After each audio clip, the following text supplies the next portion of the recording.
घर में बहू आने के बाद कैसे रहना चाहिए। एक पिता ने अपनी पत्नी और बेटे को बड़ी सरलता से समझाया।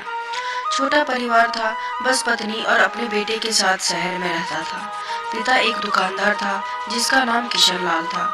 वह अपने बेटे को भी दुकानदारी के बारे में सिखा रहा था।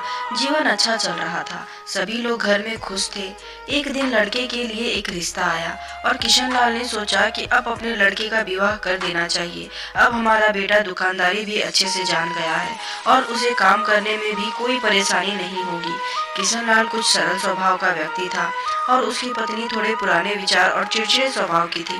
किशन लाल की पत्नी ने कहा कि हमें सोच समझ कर ही रिश्ता करना चाहिए, तभी आगे बढ़ना चाहिए। किशन लाल ने अपनी पत्नी से कहा कि अब तुम्हें अपने व्यवहार में बदलाव लाना होगा। अब लड़के का विवाह हो रहा है, इसलिए हमें भी उनके अनुसार ही रहना होगा। पत्नी ने कहा कि मैं क्यों अपना व्यवहार बदलूं, मैं तो बिल्कुल सही हूँ। किशन लाल बहुत ही समझदार था। उसने अपनी पत्नी से कहा, मेरी बात ध्यान से सुनो। अब तक हमारा बेटा हमारी हर बात को मानता था, लेकिन अब बेटे की शादी होगी तो कुछ बातों में बदलाव आएगा।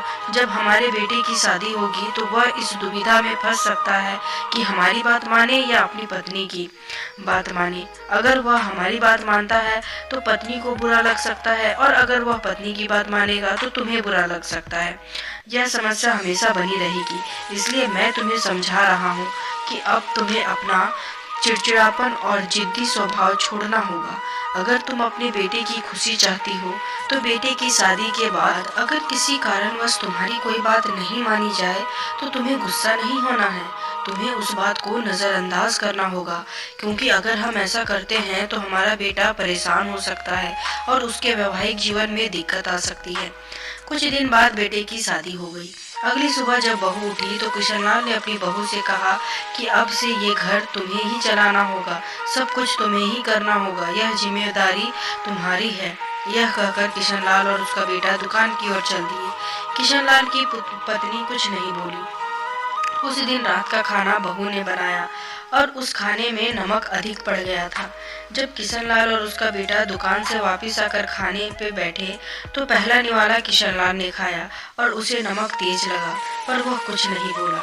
फिर बेटे ने खाना शुरू किया। बेटे को जब नमक अधिक लगा तो अपने पिताजी की ओर देखकर कहा कि आप देख रहे हैं पिताजी, कितना तेज नमक है। बेटे जैसे ही अपनी पत्नी से कुछ कहता, किशन लाल ने बेटे से चुप रहने को कहा और बोला कि कुछ भी कहने की जरूरत नहीं है, चुपचाप खा लो। बेटे को कुछ भी समझ नहीं आ रहा था। तभी पत्नी ने जब खाना खाया तो वह भी कुछ बोलने वाली थी तो किशन लाल ने उसे भी बोलने से मना कर दिया। जब खाना समाप्त हो गया तो सभी लोग खड़े हो गए और किशन लाल टहलने गया। पिताजी के पीछे बेटा भी चला गया और अपने पिताजी से पूछा कि आपने आज इतना अधिक नमक वाला खाना क्यों खाया। पिताजी ने कहा कि तुम्हें भी ये सोचना चाहिए कि अगर तुम सबके सामने अपनी पत्नी को बुलाकर उसके खाने में नुक्स निकालते तो बहू को कितना बुरा लगता। अगर तुम्हें कुछ कहना ही है तो उसे अकेले में समझाओ, इससे बहू को बुरा भी नहीं लगेगा। और बोले, बेटा वो तुम्हारी पत्नी है, वो अपना घर छोड़कर तुम्हारे भरोसे ही तो इस घर में आई है। अगर तुम ही उसका साथ नहीं दोगे तो कौन देगा। बेटे को पिता की बात समझ आ गई थी। आखिर में जब बहू ने खाना खाया तो उसे भी पता चल गया कि खाने में नमक तेज है, तो उसने सुबह उठकर सबसे माफ़ी मांगी रात के खाने के लिए। पिताजी ने कहा, इसमें माफ़ी मांगने वाली क्या बात है, ऐसी गलती तो किसी से भी हो सकती है।